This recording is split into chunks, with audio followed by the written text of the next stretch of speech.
नमः ॐ विष्णुपादाय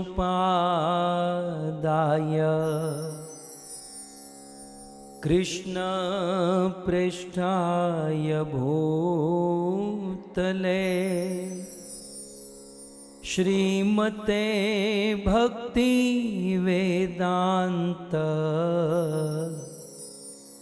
स्वामी इति नामिने।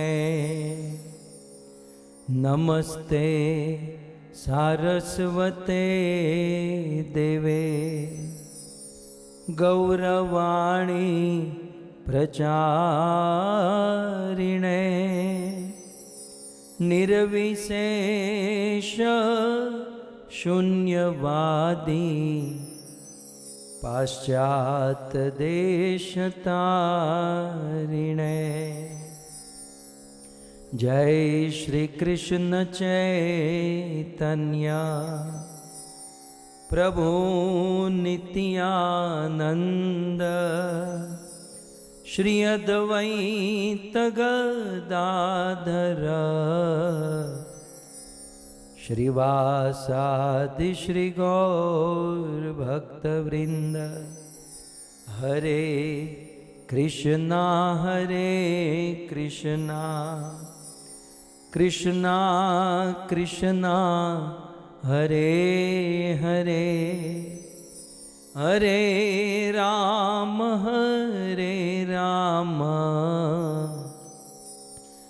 राम राम हरे हरे। जगद्गुरु श्रील प्रभुपाद की, श्री पुरुषोत्तम मास की। हरे कृष्णा। आज पुरुषोत्तम मास का 6ठ दिवस है और आज हम पुरुषोत्तम मास के 6ठे अध्याय की कथा श्रवण करेंगे।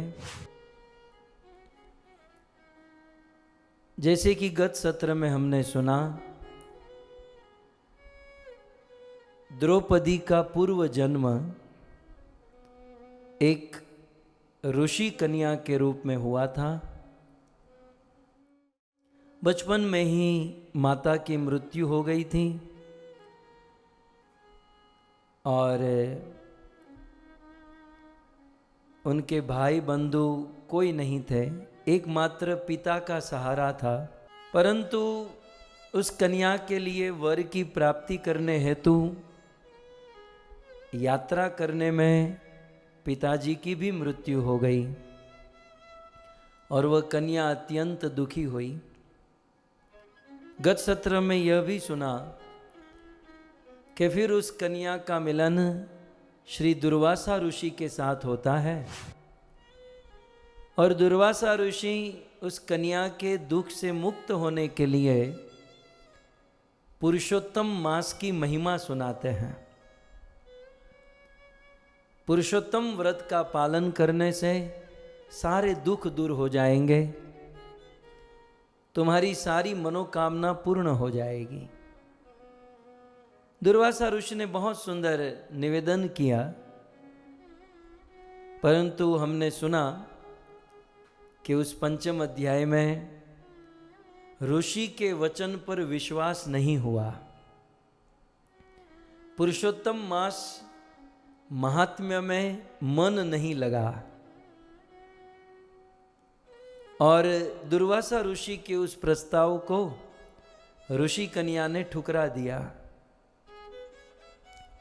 और फिर दुर्वासा ऋषि क्रोधित तो थे, परंतु अपने मित्र की कन्या होने के कारण उन्होंने श्राप नहीं दिया। सोचा कि मित्र द्रोह हो जाएगा और इसलिए तुरंत दुर्वासा ऋषि वहाँ से बद्रीनाथ धाम में चले गए। भगवान नर नारायण का दर्शन और तपस्या करने लगे। तो ये 5म अध्याय में हमने सुना। अब पद्म पुराण पुरुषोत्तम महात्म्य के 6ठ अध्याय में दुर्वासा ऋषि के जाने के बाद क्या हुआ, इसका वर्णन स्वयं भगवान श्री कृष्ण युधिष्ठिर महाराज को करते हैं।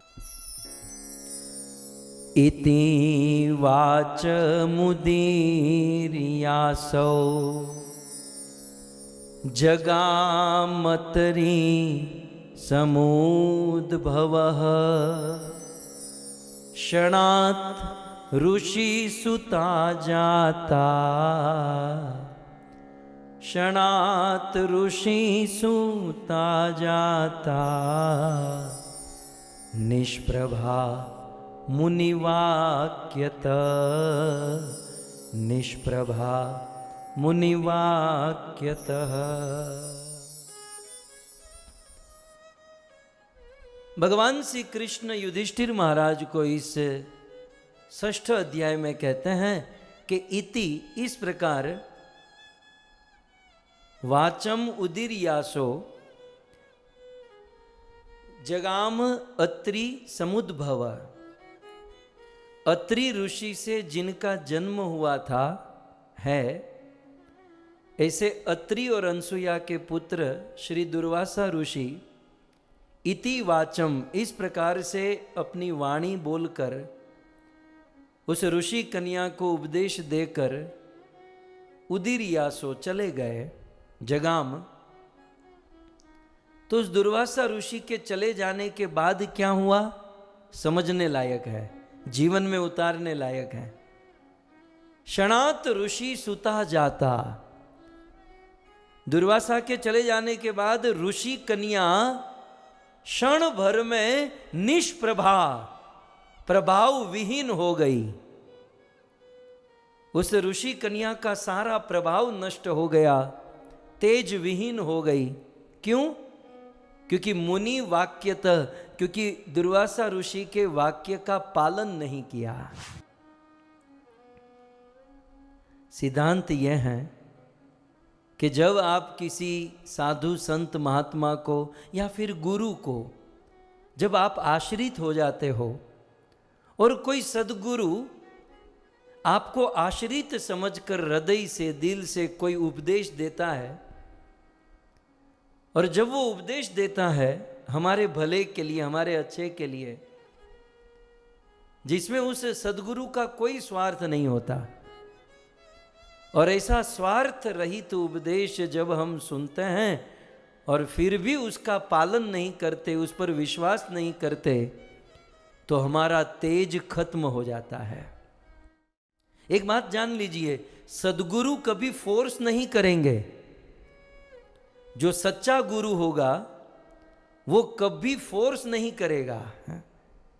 आप भगवत गीता में देखिए, कृष्ण अर्जुन के गुरु बने तो कृष्ण ने अर्जुन को क्या कहा, पूरी भगवत गीता सुना लेने के बाद 18वें अध्याय के 63वें श्लोक में कृष्ण कहते हैं, इति ते ज्ञानम आख्यातम। हे अर्जुन, इस प्रकार इस 18 अध्याय में मैंने तुम्हें ज्ञान दिया, और वह ज्ञान कैसा था, गुह्य गुह्य तरम मया, बड़ा रहस्यमय सीक्रेट नॉलेज, गुह्य से भी अधिक गुह्य ज्ञान अर्जुन मैंने तुमको दिया। लेकिन अब उस ज्ञान को लेकर यथा इच्छसी तथा कुरुहु, अब तुम्हारे मन में जो इच्छा है वो तुम करो। कृष्ण ने अर्जुन का काठला नहीं पकड़ा। काठला जानते हैं, वो बोची जानते हैं, गर्दन नहीं पकड़ा कि अर्जुन तुझे पालन करना ही पड़ेगा, तुझे मैंने जो कहा उसको फॉलो करना ही पड़ेगा। कृष्ण सद्गुरु है, और सच्चा गुरु सद्गुरु अपना कर्तव्य, अपना धर्म निभाकर अपने आश्रित को सद ज्ञान देता है। लेकिन उस सद ज्ञान को यदि हम पालन करें तब तो कल्याण, तब तो उद्धार। लेकिन सदगुरु के वचन पर विश्वास नहीं करने से आप श्लोक में देख सकते हैं कि वह ऋषि सुता, वह ऋषि कन्या निष्प्रभा, प्रभाव से विहीन हो गई। मुनि वाक्यतः, मुनि ने बहुत सुंदर वाक्य कहे, लेकिन उसका पालन नहीं करने से प्रभाव विहीन हो गई। इसलिए एक तो किसी को गुरु बनाओ मत, इतना जल्दी क्या है, इतना जल्दी किसी के ऊपर किसी को आश्रित हो मत। और यदि आप आश्रित हो चुके हो तब उस गुरु का वचन जीवन का लक्ष्य होना चाहिए।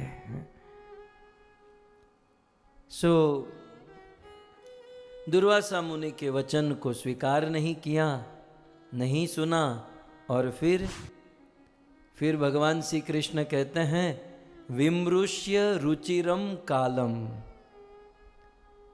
रुचिरम कालम, बहुत समय तक वह विमृश्य विचार करती रही कि अब मैं क्या करूं, अब मैं क्या करूं। एक आशा थी कि साधु मेरा कल्याण करेगा, लेकिन अब तो ये साधु भी कुछ नहीं किया, अब मैं क्या करूं। किनुम कार्य मया नुधा, मुझे क्या करना चाहिए, वो कन्या बारंबार सोच रही है मुझे क्या करना चाहिए, क्या। तब फाइनली डिसीजन क्या लिया, आराधना आराधयामी देवेशम, अब मैं देव ईशम, देवाधिदेव महादेव की आराधना करूंगी। तपसा पार्वती पतिम, पार्वती के पति महादेव शिव जी के लिए मैं तपस्या करूंगी। वह ऋषि कन्या शिव जी के लिए तपस्या करने लगी। और क्या तपस्या करने लगी, पद्म पुराण में लिखा है, भगवान श्री कृष्ण युधिष्ठिर को कहते हैं कि आज तक ऐसी तपस्या कोई नहीं किया था जो वह कन्या व देवी तप करने लगी।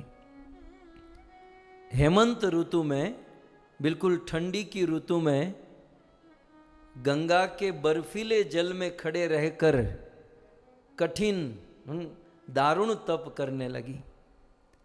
ग्रीष्म ऋतु में, गर्मी की सीजन में, ऊपर से सूर्य की गर्मी, नीचे से पृथ्वी की गर्मी, पेट में से भूख की गर्मी, पांचांगनी ताप कर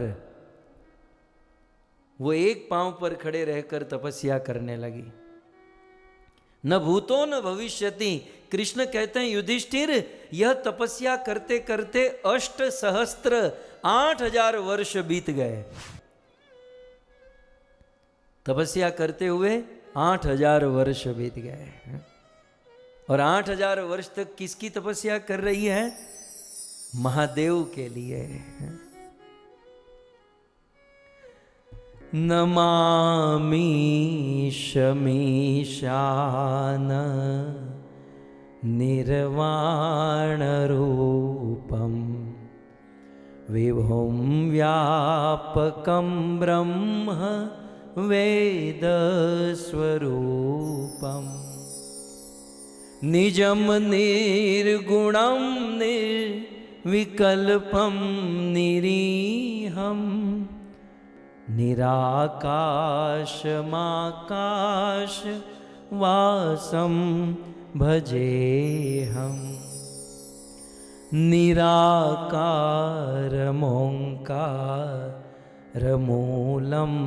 तुरीयं गिराज्ञानगोती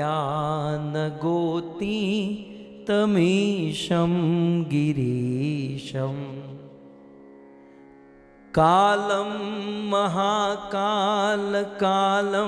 कृपालं गुणागार संसार पारम नतोऽहं नमामि शमीशा निर्वाण रूपम विभुं व्यापकं ब्रह्मवेद स्वरूपम। वैसे तो उस ऋषि कन्या ने 8000 वर्ष तक तपस्या की और बाद में शिव जी प्रकट हुए। हम कलयुग के लोगों को इतना करने की जरूरत नहीं है, 8000 वर्ष तक तपस्या करने की जरूरत नहीं। रुद्रा अष्टकम के 8 श्लोक का पाठ कर दो, एक और 8000 वर्ष की तपस्या और दूसरी ओर रुद्राष्टकम का, भगवान शंकराचार्य ने जो रुद्राष्टकम लिखा उसका 8 श्लोक, रुद्राष्टकम इदम प्रोक्तम विप्रेण हरतोषये ये पठन्ति नरा भक्त्या तेषाम शंभु प्रसीदति। इस रुद्राष्टकम का पाठ करने से तेषाम शंभु प्रसीदति, महादेव प्रसन्न हो जाते हैं। इसलिए कभी शिव जी को प्रसन्न करने की इच्छा हो तो ये रुद्राष्टकम का पाठ करना चाहिए।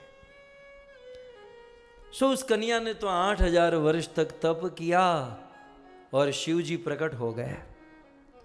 महादेव, ऐसा तो लिखा पद्म पुराण में लिखा, कृष्ण कहते हैं अकेले नहीं आए।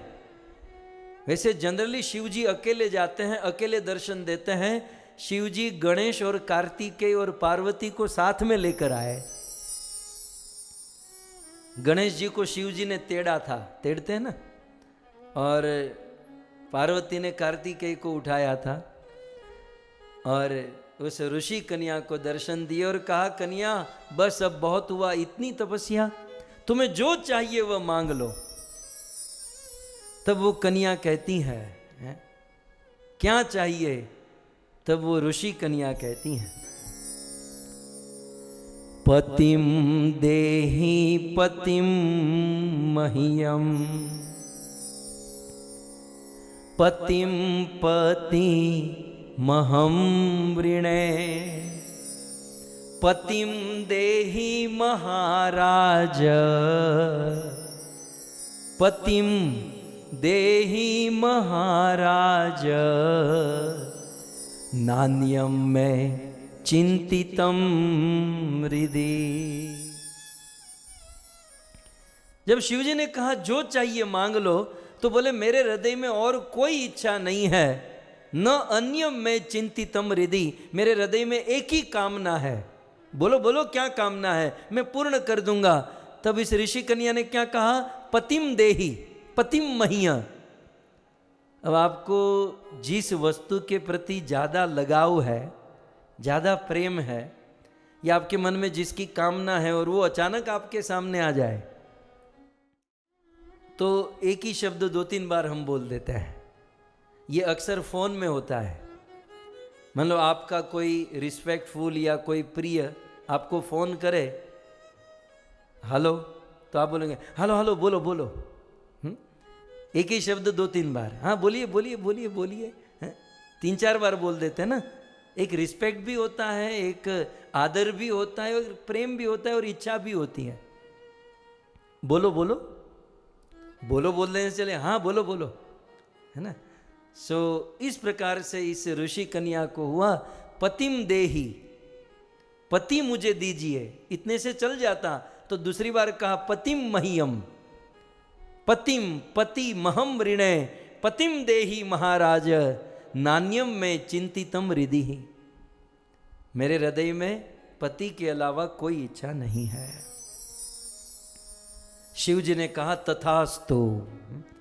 मैंने 2 दिन पहले कहा था कि ये देवी देवता सोचते नहीं है, किसी ने कुछ मांगा तो सीधा ओके तथास्तु।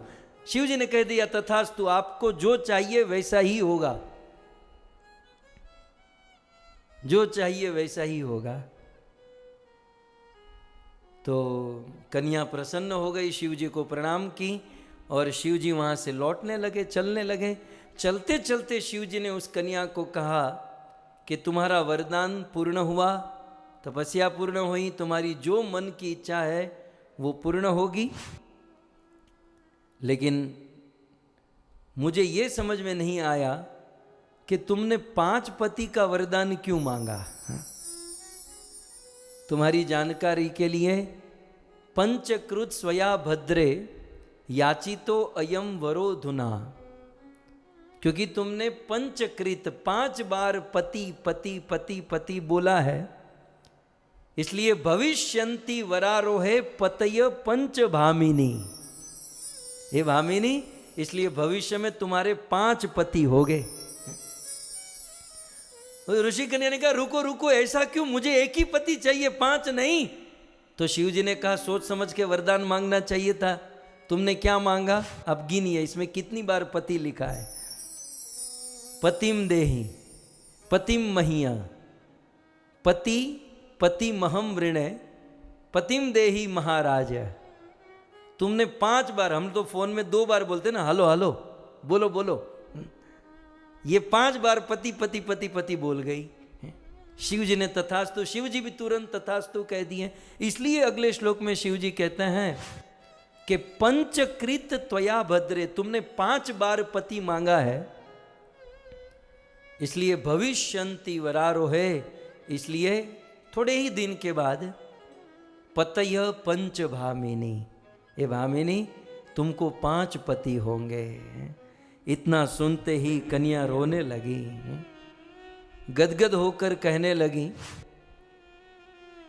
ऋषि कन्या कहती हैं, ये तो एक परेशानी से बाहर नहीं निकली तो दूसरी बड़ी परेशानी आ गई। महाराज ऐसा नहीं चाहिए, कृपया करो, ऐसा मेरे जीवन में न हो, क्योंकि एक या किल कामिनिया एक एव पतिर भवेत। एक पत्नी की, एक स्त्री का एक ही पति होता है। पंच भर्तुर्मति कचित, 5 पति वाली पत्नी न दृष्टा न श्रुता क्वचित। 5 पति वाली पत्नी इस दुनिया में न कभी सुना गया न कभी देखा गया। ऋषि कन्या आगे कहती है, एकस्य पंच कामिन्य, एक स्त्री की 5 एक पुरुष की 5 पत्नी हो सकती है। एकस्य पंच कामिन्य, एक पुरुष की 5 कामिनी पत्नी हो सकती है। लेकिन पुरुषस्य भवन्ति ही, परंतु एक स्त्री को 5 पति, न तु भार्या भवेत्युश्च भर्तार पंच एव ही। महाराज एक तो मैं दुखी थी और दुखी होकर मैंने तप किया और वरदान मांगा, न मैंने सोचा मांगने में न आपने सोचा देने में, और मेरे 5 पति हो जाएंगे। नहीं नहीं नहीं, मुझे ऐसा वरदान नहीं चाहिए, मुझ पर कृपा कीजिए, मैंने इतना बड़ा तप किया है। शिव जी ने कहा, देखो मेरी वाणी मृषा नहीं हो सकती, मेरे वचन मिथ्या नहीं हो सकते, मैं थोड़ा सा कंसीडर कर सकता हूं, मैं थोड़ा सा, क्योंकि बाजू में पार्वती खड़ी थी, उसने भी कहा कि थोड़ा तो कुछ कर दो। शिव जी ने कहा थोड़ा सा कर सकता हूं। बोले हाँ, क्या कर सकते हो बताइए। तत प्र उवाच ताम पंच शीर। कृष्ण कहते हैं कि युधिष्ठिर, शिव जी उस समय 5 मस्तक वाले थे। शिव जी के 5 मस्तक हैं, वो दिखने में कभी 1 मस्तक कभी 5 मस्तक। तो ततः प्रोवाच ताम पंच शिरंस्या द्वय शंकर। बोले मैं एक कंसीडर कर सकता हूं। क्या? बोले 5 पति तो तुम्हारे होंगे, लेकिन मां, दूसरी लाइन में मां माने नहीं, मातु ते अस्मिन भवे, लेकिन वो 5 पति तुम्हारे इस जन्म में नहीं होंगे। चलो, वैसे वरदान तो ये मिला था कि अभी इसी जन्म में तुमको 5 पति मिलेंगे, लेकिन इतनी आफत दूर कर सकता हूं कि इस जन्म में 5 पति नहीं मिलेंगे। भाव्यम जन्मांतरेषु तत्, तुम्हारे भावी जन्म में, माने आने वाले जन्म में, अभी तुम मर जाओगी, मरने के बाद जो दूसरा जन्म होगा उसमें तो तुम्हारे 5 पति ही होंगे, क्योंकि तुमने वरदान मांग चुकी हो और मैं वरदान दे चुका हूं। उस ऋषि कन्या ने कहा कि इतना मैंने तप किया, फिर भी मेरे साथ ऐसा क्यों हुआ? तब शिव जी इसका उत्तर देते हुए आगे कहते हैं, क्योंकि तुमने दुर्वासा ऋषि का अपराध किया है। एक तो दुर्वासा ऋषि का अपराध किया और दूसरा पुरुषोत्तम मास का अपराध किया। तुमने 2 अपराध किए हैं। तुम क्या जानती हो, दुर्वासा कोई साधारण व्यक्ति है? दुर्वासा में प्रिय मूर्ति, दुर्वासा मेरे प्रिय ऋषि हैं और ब्रह्म मूर्ति कृतश्रम स्वयं भगवान के भक्त हैं। सत्व अवमतः पूर्व, तुमने दुर्वासा ऋषि की आज्ञा को अवमत, ठुकरा दिया। स उपदेशो मुनीश्वर, इतना सुंदर उपदेश दिया था दुर्वासा ऋषि ने, उसे अवमत, तुमने उसको माना नहीं। तो एक तो तुमने ऋषि का अपराध किया और दूसरा तुमने पुरुषोत्तम मास का अपराध किया। तुम जानती भी हो पुरुषोत्तम मास कितना महान है। ब्रह्म पर ब्रह्मात्मको मासो, पुरुषोत्तम मास पर ब्रह्मात्मक है, स्वयं भगवत स्वरूप है। सो परम ब्रह्मात्मको मासो मासाध्य पुरुषोत्तम, और ये आदि मास है, सभी मासों में सबसे मुख्य महीना है। सो अपि वाम पदाक्रांत त्वया मानिनी मानतः, तुमने ऐसे पवित्र मास का निरादर कर दिया।